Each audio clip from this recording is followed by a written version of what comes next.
establish diplomatic relations with Georgia. We went through some uncertainty and lots of unclear things, but for us it was a very important gesture because we are also not a big country, and for us, the question of international legitimacy is very important. I remember talking to your deputy now, Mr. Natape, who was very kind to me. We spoke several times over the phone. Then I met with Sato Kilman already at the UN, but finally it was settled with your very kind and right decision. Australian Prime Minister spoke to me several times about that, and I spoke to her and to her several foreign ministers because they changed, as we know. But what I said, we don't go through Australia, we go just directly to these people because they're good people. So Thank you. finally, Your Excellency, I was part of the last government. I was Minister of Finance. When the issue of Kazia came to the Council of Ministers, I raised my concern. And I put my right of veto as Minister of Finance at the time. We have a disagreement.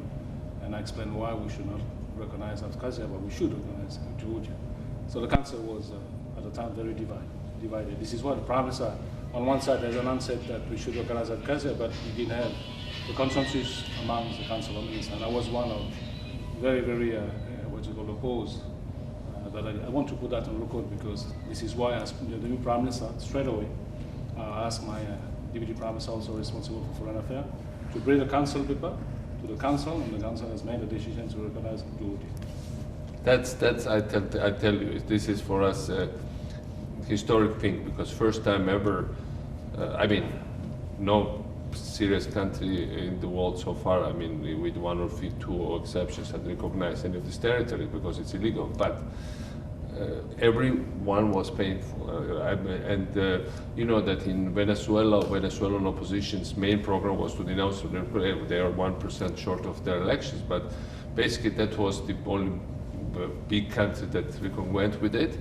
And then we had with Nauru and Tuvalu, but somehow Vanuatu was, for me, painful because it's a real democracy. It's a real functioning country. It's not just another thing. So from that point of view, we were really, somehow getting nervous. And this is first precedent when somebody kind of took in the process and then went back. And that's something that, for a small country like Georgia, which it will inevitably in the end is to restore international law and order, but it will always be remembered that we were the first one to reverse the trend. So from that point of view, I want to thank you really from my heart. Thank you again. Thank you.